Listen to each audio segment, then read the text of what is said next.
How do I execute multiple shell commands with a single Python subprocess call?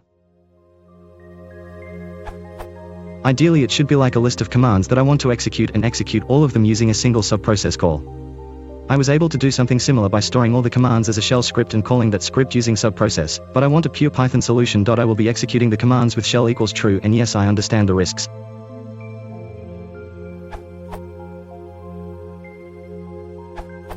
Use semicolon to chain them if they're independent. For example, Python 3.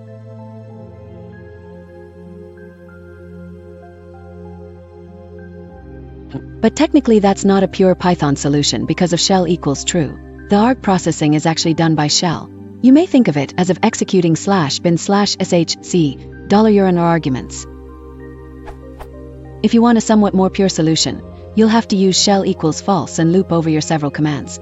As far as I know, there is no way to start multiple subprocesses directly with subprocess module.